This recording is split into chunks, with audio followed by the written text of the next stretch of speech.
بسم اللہ الرحمن الرحیم۔ السلام علیکم ورحمۃ اللہ وبرکاتہ۔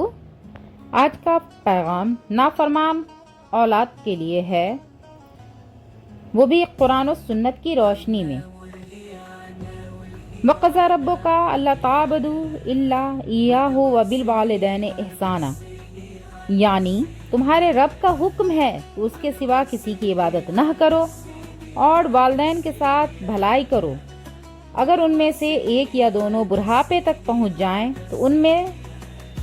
تو ان سے اف تک نہ کرو، نہ انہیں جھڑکو، بلکہ ادب سے بات کرو۔ اسلام ماں باپ کے ساتھ حسن سلوک کو ایمان کا حصہ قرار دیتا ہے، لیکن آج کے دور میں کچھ اولاد ایسی ہو گئی ہے جو والدین کو بوجھ سمجھتی ہے، ان سے بد کلامی کرتی ہے اور نافرمانی کو معمولی بات خیال کرتی ہے۔ کیا آپ جانتے ہیں ایسی نافرمان اولاد کا کیا انجام ہوتا ہے؟ آئیے قرآن و سنت کی روشنی میں اس حساس موضوع کو سمجھتے ہیں۔ والدین کی عظمت قرآن کی نظر میں اللہ تعالیٰ نے والدین کی خدمت کو اپنی عبادت کے ساتھ جوڑ دیا۔ ماں کی گود کو جنت قرار دیا گیا۔ نافرمان اولاد کا انجام، رسول اللہ صلی اللہ علیہ وسلم نے فرمایا، کیا میں تمہیں سب سے بڑا گناہوں میں سے بڑا گناہ نہ بتاؤں؟ صحابہ رضی اللہ عنہ نے عرض کیا، جی ضرور۔ آپ صلی اللہ علیہ وسلم نے فرمایا، اللہ کے ساتھ شرک کرنا اور والدین کی نافرمانی کرنا۔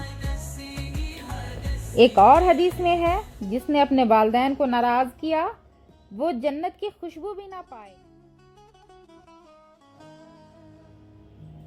آج ہم دیکھتے ہیں بوڑھی ماں دروازے پر بیٹے کی راہ دیکھتی ہے، باپ کا ہاتھ کانپتا ہے مگر بیٹا موبائل میں مصروف ہے، ماں بیمار ہے مگر بیٹی کو وقت نہیں۔ یہی نافرمانی ہے جس سے معاشرہ ٹوٹ رہا ہے اور اللہ کا غضب نازل ہو رہا ہے۔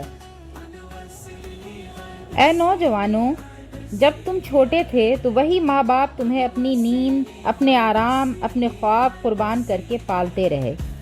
آج جب وہ کمزور ہیں، بیمار ہیں، تو تم کہاں ہو؟ کیا تمہارا کام، تمہارا پروموشن، تمہارے دوست یار، تمہارا موبائل، تمہارے بیوی بچے والدین سے زیادہ اہم ہو گئے؟ ماں باپ کی خدمت کے فضائل۔ رسول اکرم صلی اللہ علیہ وسلم کے پاس ایک شخص آیا اور جہاد کی اجازت چاہی۔ رسول صلی اللہ علیہ وسلم نے فرمایا، کیا تمہارے والدین زندہ ہیں؟ اس نے کہا، جی ہاں۔ آپ صلی اللہ علیہ وسلم نے فرمایا، تو تمہارا جہاد انہی کی خدمت میں ہے، تم انہی کی خدمت میں جہاد کرو۔ یہ صحیح بخاری کی حدیث ہے۔ تو آج ہی اپنے والدین سے معافی مانگیں، ان کا ہاتھ چومیں، اگر وہ دنیا میں نہیں ہیں تو ان کے لیے صدقہ جاریہ کریں، کیونکہ وقت چلا جاتا ہے مگر ماں باپ کا سایہ دوبارہ نہیں آتا۔ اگر آپ کو یہ پیغام دل سے لگا ہو تو اسے دوسروں تک ضرور پہنچائیں، ہو سکتا ہے کسی کی زندگی بدل جائے۔ اللہ ہمیں والدین کی خدمت کا جذبہ عطا فرمائے، آمین ثم آمین۔